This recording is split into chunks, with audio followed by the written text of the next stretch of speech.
everyone, welcome to my channel. My name is Sharmishta and this is English with Sharmishta. In today's video, I am going to show you how to write an advertisement. आज के video में मैं आपको बताने वाली हूँ कि कैसे एक एडवर्टीजमेंट को लिखा जाता है। तो कभी कभी परीक्षा में आपको एडवर्टीजमेंट जैसा कि क्लासिफाइड एड्स जो न्यूज़पेपर में आता है उस तरह के एडवर्टीजमेंट को लिखने के लिए दिया जाता है। It's actually very easy but you should practice how to do it. ये असल में बहुत आसान है लेकिन आपको अभ्यास करना चाहिए कि ये कैसे लिखा जाता है। इसके बहुत सारे कैटेगरीज है। Like for sale when you need to sell something. जैसे कि सेल कैटेगरी में जब आपको कुछ बेचना रहता है। सिचुएशन वांटेड जब आपको नौकरी चाहिए रहती है। सिचुएशन वेकेंट जब आपको किसी को नौकरी पे रखना रहता है। Then there is a category like to let जब आपको अपना घर या दुकान रेंट पे देना होता है। तो इसी तरह का एक एडवर्टीजमेंट आज मैं लिख के बताऊंगी। Today I will show you an advertisement of one category. This can easily come as a question in your question paper. ये आपके क्वेश्चन पेपर में क्वेश्चन के रूप में आ ही सकता है। So let's start. तो क्वेश्चन इस तरह से है,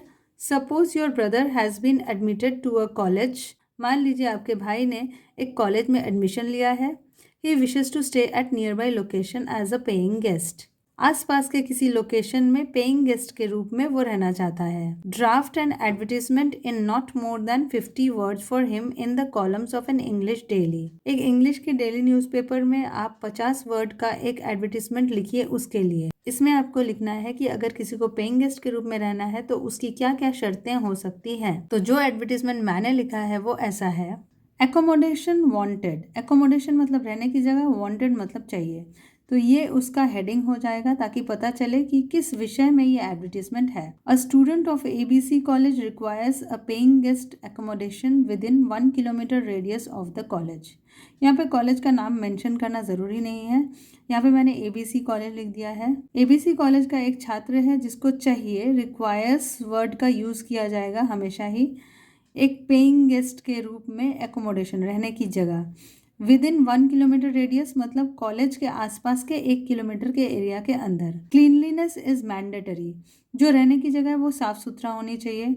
और जो पेइंग गेस्ट एकोमोडेशन होता है उसमें खाने के लिए खाना भी मिलता है। तो home cooked non spicy meals should be provided. घर में बना हुआ कम मसालेदार भोजन मिलना जरूरी है। The room should be ventilated and peaceful having student friendly environment. जो कमरा मिलेगा उसमें वेंटिलेटेड यानी रोशनी और हवा आने का प्रबंध रहना चाहिए।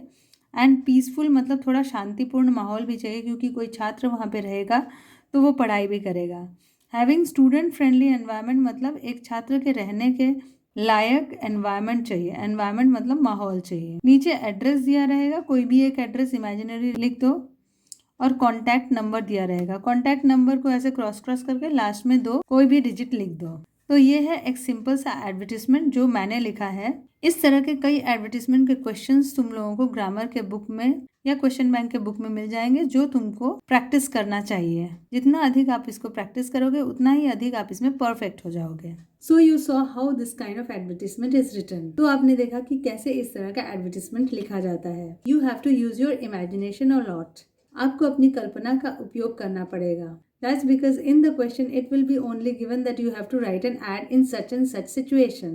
आपको क्वेश्चन पेपर में सिर्फ एक परिस्थिति दी जाएगी जिसमें आपको एक एडवर्टीजमेंट लिखना है। उस परिस्थिति में आपको क्या चाहिए होगा ये आपको इमेजिन करना पड़ेगा। You will be successful in writing such answers if you will keep practicing advertisements.